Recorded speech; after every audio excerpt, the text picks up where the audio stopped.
আসে এবং আল্লাহর কুদরতের সাক্ষ্য দিয়ে আবার গুহায় ফিরে যায়। আসহাবে কাহাবের গুহা কোথায় অবস্থিত তা নিয়ে ঐতিহাসিকদের মধ্যে বিতর্ক রয়েছে। বর্তমানে 5 দেশের মোট 8 স্থানকে আসহাবে কাহাবের গুহা বলে দাবি করা হয়।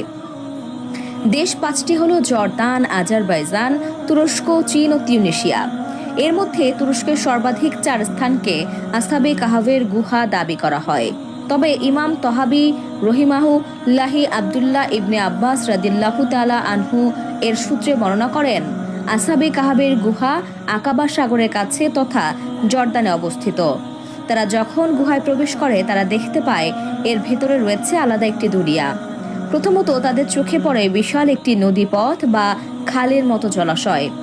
এরপর দেখে পাথর দিয়ে সুসজ্জিতভাবে বানানো হয়েছে সুন্দর একটি যাতায়াতের পথ, যা রীতিমতো যে কোনো পর্যটককে অবাক করে দেবে। সাথে সাথে বিধর্মী হয়েও তাদের মুখ দেখে আলহামদুলিল্লাহ শব্দটি বের হয়। তারা বুঝতে পারে আল্লাহ সৃষ্টি সত্যি কোনো মানুষের পক্ষে বোঝা সম্ভব নয়।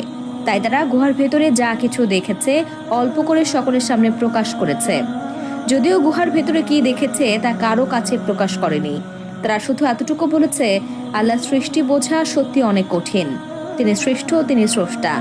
প্রত্যেকটা সৃষ্টির যে একজন স্রষ্টা থাকে তিনি হলেন তিনি হলেন মহান রাব্বুল আলামিন। সৃষ্টিকর্তার সৃষ্টির রহস্য বোঝা সত্যি কঠিন। এ দুনিয়া যা আছে এগুলোর কোনোটি নিজে নিজে পয়দা হয়নি, সবকিছুরই একজন স্রষ্টা আছেন। সেই স্রষ্টা হলেন মহান রাব্বুল আলামিন।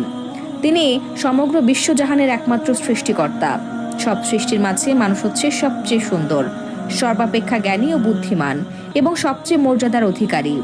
এতক্ষণ 24 ঘন্টা নিউজের সাথে থাকার জন্য আপনাকে ধন্যবাদ।